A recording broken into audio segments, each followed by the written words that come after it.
This is Land of Havilah, Job 6. Eliphaz spoke in the last two chapters. Now Job will respond in this chapter and the next. Verse 1. Then Job answered, "O that my anguish were weighed, and all my calamity laid in the balances. For now it will be heavier than the sand of the seas. Therefore have my words been rash. For the arrows of the Almighty are within me. My spirit drinks up their poison. The terrors of God set themselves in array against me. Does the wild donkey bray when he has grass, or does the ox low when he has fodder? Can that which has no flavor be eaten without salt? Or is there any taste in the white of an egg?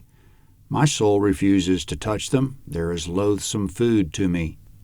Comment in verses 1 and 2, Job admits he complained and that maybe he shouldn't have. He called his words rash in verse 3. But he says you can't expect a person to bear the weight of misery I have and say nothing at all. When donkeys and oxen have grass and fodder, sure, they stay quiet, but when their bellies are empty, it's only natural they're going to bray about it. By the same token, if a person is in misery, it's only natural for him to bray a little. What do you expect? You want me to make some bland remark about my condition as if it weren't burdensome? Don't you want the white of your egg to have a little salt on it? As for me, I hate bland food. I'm just putting a little attitude in what I say, so it won't be so bland for you. Verse 8. Oh, that I might have my request, that God would grant the thing that I long for, even that it would please God to crush me, that he would let loose his hand and cut me off. Comment, oh, that God would just let me die. Verse 10. Be it still my consolation, yes, let me exult in pain that doesn't spare, that I've not denied the words of the Holy One. What is my strength that I should wait? What is my end that I should be patient? Is my strength the strength of stones, or is my flesh of brass?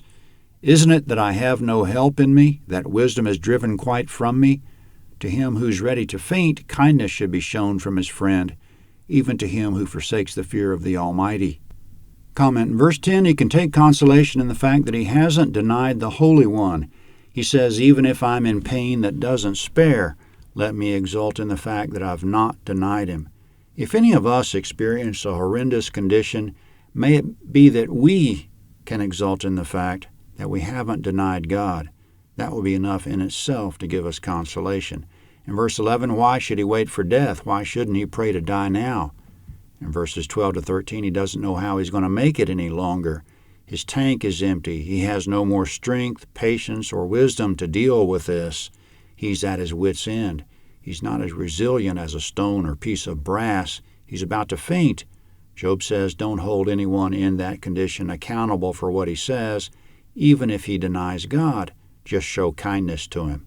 He says, verse 15, My brothers have dealt deceitfully as a brook, as the channel of brooks that pass away, which are black by reason of the ice, in which the snow hides itself. In the dry season they vanish. When it's hot, they're consumed out of their place. The caravans that travel beside them turn away. They go up into the waste and perish. The caravans of Tema looked. The companies of Sheba waited for them. They were distressed because they were confident. They came there and were confounded. Comment, Job says his friends are like brooks in the desert. He was looking forward to being refreshed by them, but alas, they were dried up or frozen over or hidden under snow or disappeared under the ground. He figures he'll have to give up trying to find water in these friends. He'll just wander out into wastelands and perish. Verse 21. For now you are nothing. You see a terror and are afraid. Did I say, give to me, or offer a present for me from your substance, or deliver me from the adversary's hand, or redeem me from the hand of the oppressors? Comment, he says, you three are nothing. You see me in a terrible condition, and it makes you uncomfortable and afraid. Why should it? I'm not asking you to do anything difficult or dangerous or anything that'll cost you. Verse 24. Teach me, and I will hold my peace. Cause me to understand wherein I've erred. Comment, if I said something wrong, tell me what it was. Verse 25. How forcible are words of uprightness. Comment, your self-righteous words hit me hard. Still in verse 25. But your reproof, what does it reprove? Do you intend to reprove words, since the speeches of one who is desperate are as wind? Yes, you would even cast lots for the fatherless and make merchandise of your friend. Comment, do you intend to criticize the speech of a desperate man? You're so callous you would gamble over the fatherless. You would sell your friend for the money. Verse 28. Now therefore be pleased to look at me, for surely I shall not lie to your face. Please return, let there be no injustice. Yes, return again. My cause is righteous. Is there injustice on my tongue? Can't my taste discern mischievous things? Comment, don't look away from me in disgust. I speak the truth. Return to me and don't be unjust. My cause is righteous. My tongue speaks justice. There's nothing wrong with my discernment.